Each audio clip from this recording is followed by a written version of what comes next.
el efecto sobre el dólar es muy fuerte, muy fuerte. Ahora, eh, yo lo último que quiero decir para cerrar este complemento de lo que ha planteado Gabriel es, digamos, son los sucesos geopolíticos que están precipitándose por estos días. Eh, la- el primer hecho, digamos, es el hecho más importante, en realidad es un hecho geopolítico, y es que Estados Unidos ha redefinido su posición estratégica en el mundo. Con bastante realismo ha definido que ya no puede estar haciéndose cargo, ¿no es cierto?, de todos los conflictos del mundo y de estar, por ejemplo, dando cobertura defensiva a la Unión Europea, que no puede seguir haciéndolo. ¿Por qué? Porque ha cambiado el equilibrio de fuerzas mundiales y ha cambiado a favor del mundo emergente. Y va a seguir cambiando a favor del mundo emergente, porque el mundo emergente es el 90% de la humanidad y ellos son el 10%. Estados Unidos menos, el 5% de la población mundial. Entonces le va a terminar pasando, ¿no es cierto? Lo mismo que le pasó a Inglaterra, lo mismo que le pasó a Europa, que hoy día son, digamos, los países europeos que eran grandes potencias en el siglo XIX, ¿no es cierto? Porque eran los únicos que se habían urbanizado, digamos, ahora, digamos, son potencias de segunda. Bueno, en el mundo a fines del siglo XXI, cuando el 90% haga la misma transición que hicieron esos países en el siglo XIX y que les dio esa tremenda ventaja, ¿no es cierto? Bueno, ellos van a ser reducidos al papel que tiene Inglaterra hoy día, que siendo el amo del mundo en el siglo XIX, terminó siendo en el siglo XX una potencia de segundo orden. Entonces viven muy bien los ingleses, no se trata que se vayan para abajo, pero en términos del peso relativo ha cambiado totalmente. Y hoy día el peso del mundo emergente, a grosso modo, ha igualado el peso, digamos, en todos los sentidos de Occidente. Bueno, y eso es un avance que es como el de las placas de tectónicas. ¿Cómo avanzan las placas tectónicas? O sea, por ejemplo, cuando la placa sobre la cual está Chile, ¿no es cierto? Y América Latina entera, avanza sobre la placa del Pacífico, ¿no es cierto? Entonces, y es como un rompehielo que se sube encima de la placa del Pacífico, pero en un momento determinado el peso es tan grande que la quiebra. ¿Y qué es lo que pasa cuando se quiebra la placa del Pacífico con el peso de la placa de América que se le está subiendo encima? Hay un terremoto po, y una erupción volcánica, ¿no es cierto? Pero básicamente hay un tremendo reajuste, digamos. Los quiebres son violentos. Bueno, y lo que está sucediendo ahora es un quiebre violento producto del avance del mundo emergente sobre el conjunto, sobre un terreno que antes hegemonizaba Occidente. Y ha producido un quiebre. ¿Y el quiebre cuándo se está manifestando? Ahora. ¿Y dónde se está manifestando? En Ucrania. ¿Y cómo se está manifestando? En que se están poniendo de acuerdo Rusia y Ucrania para decidir el destino de la guerra en Ucrania bajo los términos de Rusia. Porque eso es lo que está pasando ahora. Y dejaron de lado completamente tanto a Ucrania como a Europa de la mesa de negociación. Y eso es lo que está sucediendo ahora. Y eso le dan el hachazo con lo que se publicó hoy día, que es la estrategia nacional de Estados Unidos. Y que por favor, yo la acabo de terminar de leer y no puedo creerlo, digamos. O sea, es un documento, indudablemente hay que leerlo. ¿Y qué es lo que dice ese documento?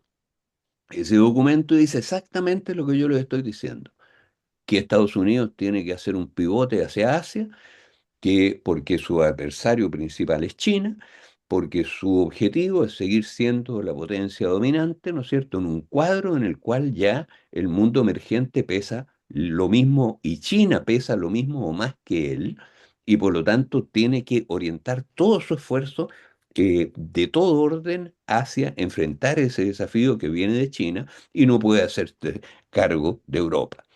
Pero ¿cuál es el efecto que eso tiene en Europa? Que resulta que Europa vivía como dice Trump, bien correctamente, a la cochiguagua del paraguas defensivo que le proporcionaba después, desde la Segunda Guerra Mundial, Estados Unidos, y se lo quita ahora. Y Ucrania, ¿no es cierto? Había lanzado el propio Estados Unidos con la estrategia anterior de aislar a Rusia, qué sé yo, había, digamos, calculando mal la correlación de fuerza, había impulsado esta guerra. Pero resulta que ahora se dan cuenta que la están perdiendo, pues. Y la están perdiendo porque también Rusia recuperó, se reconstituyó después de la caída de la Unión Soviética y decidió que no podía seguir la OTAN, digamos, avanzando. Se los dijo en todos los tonos.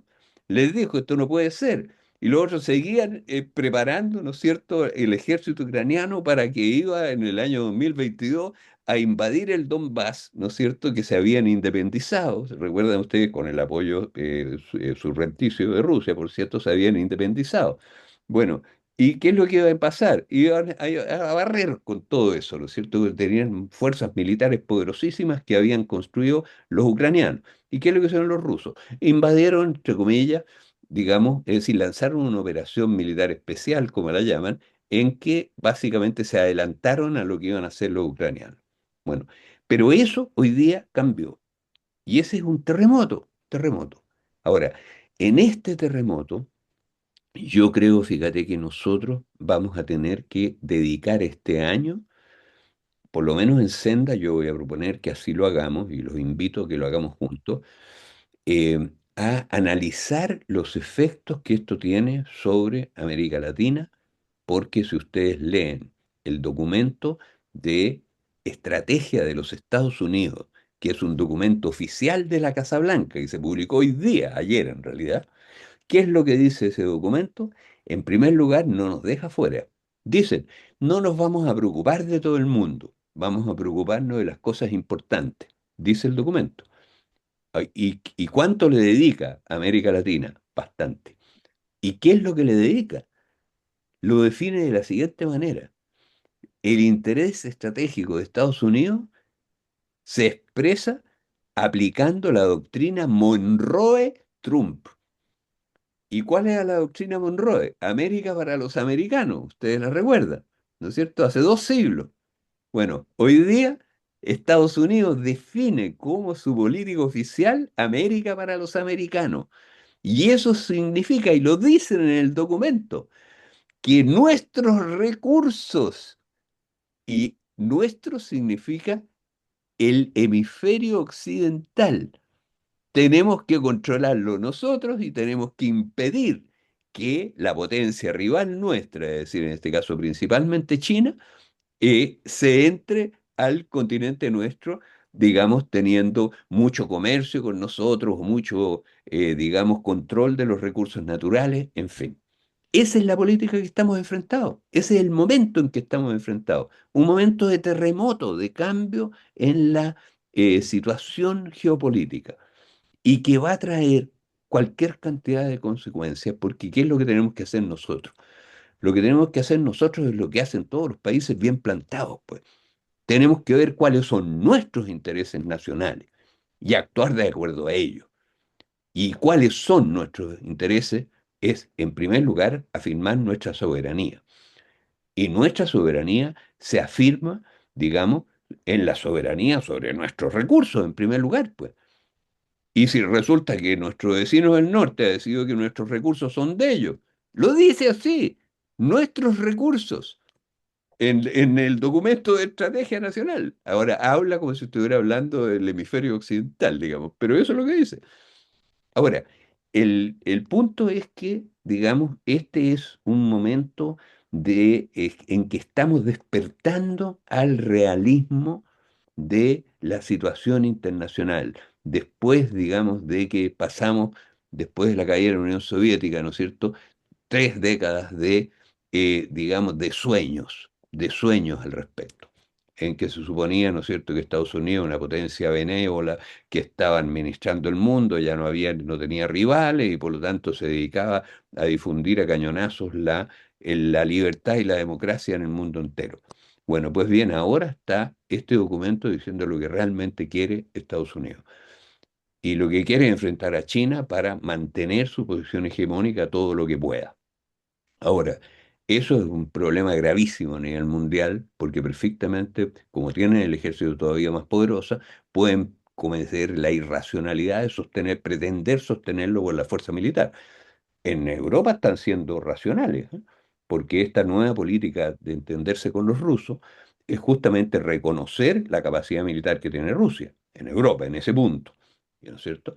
Pero, en resumen, el cuadro que se está desenvolviendo en este momento, en este mes de diciembre de 2025, es un cuadro dramático y que a mi juicio, a nuestro juicio, a juicio de Senda, el camino de salir de esto, el único camino para tener un mínimo de soberanía en el siglo XXI, en este marco, es la, in- la integración latinoamericana. La integración, la integración, la integración. Y, digamos, nuestros principales socios comerciales no es Estados Unidos y no es China, es América Latina. Es decir, si uno suma, digamos, el intercambio que tenemos con Brasil, con Perú y con Argentina, ya llegamos al mismo nivel prácticamente de China, que es el principal socio comercial. Pero en resumen, y como América Latina, entendernos con los BRICS, que son los países emergentes, ¿no es cierto? Y este es el lado que va a ganar. Si esta demencia, mire, leer el documento de Trump, de la estrategia, es como ver un matón golpeándose el pecho. Esa es la sensación que da. Pero la verdad es que detrás de él es un matón de segunda categoría, pues, porque tiene un 5% de la población mundial, pues. Y por este lado hay un 90% de la población mundial, pues. Y si le suman, digamos, todos los demás, ¿no es cierto? Europa y Japón, el occidente es un 10% de la población mundial. América Latina tiene más población que Estados Unidos. Va a tener 700 millones de habitantes. Estos diablos tienen ¿cuánto? ¿400? Por ahí.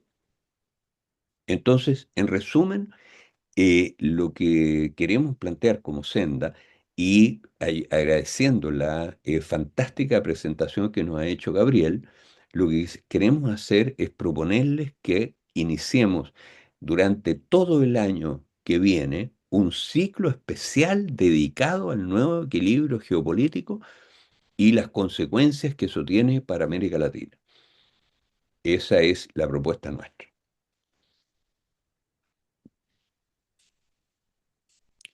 Yo le doy la palabra a nuestro querido Álvaro y Juan Carlos, si tú quieres también opinar, y desde luego, Gabriel, tú cierras.